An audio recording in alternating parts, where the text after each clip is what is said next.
তারা যে স্বপ্নটা দেখে, আমাদের দেশে যারা বিজ্ঞান মনস্ক মানুষ আছে তাদের স্বপ্ন হলো তারা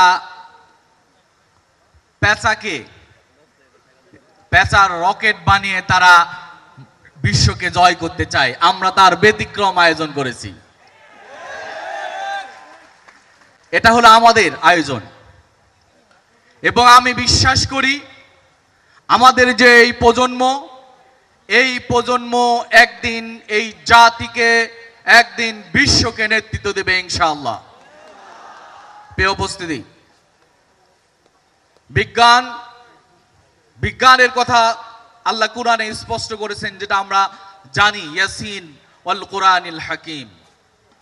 আল্লাহর অন্যতম কথা হলো যে ইয়াসিন ওয়াল কুরআনিল হাকিম, বিজ্ঞানময় কুরআনের শপথ। কাজেই বিজ্ঞানের সূচনা, বিজ্ঞানের কোথায় আছে তার ঘোষণা, এটা কুরআন স্পষ্ট করেছে, কুরআনে এই কথাটা আসছে। এবং আমি যদি বলি বিজ্ঞানের, আধুনিক বিজ্ঞানের মূল ভিত্তিটা, মূল ফাউন্ডেশনটা মুসলমানদের কাছ থেকে নেওয়া, মুসলমানদের আবিষ্কারের মধ্য দিয়েই আধুনিক বিজ্ঞানের প্রবর্তন ঘটেছে। কাজে হলো বিজ্ঞান, এটা হলো আমাদের সম্পদ। বিজ্ঞান মুসলিমদের সম্পদ। যখন ইউরোপ এবং আফ্রিকার মানুষেরা খাবারের সময় হাত ধুতে হয় এটা জানতো না, তখন মুসলমানরা বেসিনে সাবান রেখে হাত ধুয়ে তার প্রমাণ দিয়েছিল। কাজে হলো এটা আমাদের অর্জন। প্রিয় উপস্থিতি, আমরা যদি বলি আমাদের অনেক অর্জন এখন আর অর্জন নেই, আমাদের অনেক অর্জনই এখন বেহাত হয়েছে।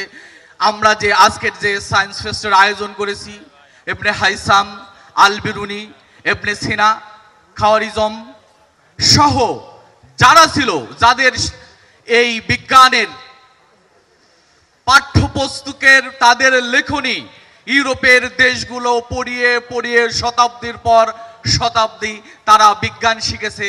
এখন আমরা এসে অনেক পেছনে চলে আসছি। এটা হলো আমাদের ব্যর্থতা। প্রিয় উপস্থিতি, ইসলামী ছাত্র শিবির চাই সেই অন্তত আমরা আমাদের জাতিগত এই জায়গায় মুসলিম উম্মার যুবকরা এই জায়গায় নতুন কোনো কিছু করুক, বিজ্ঞানের এই জায়গায় ভূমিকা রাখুক, এটা ইসলামী ছাত্র শিবির চাই।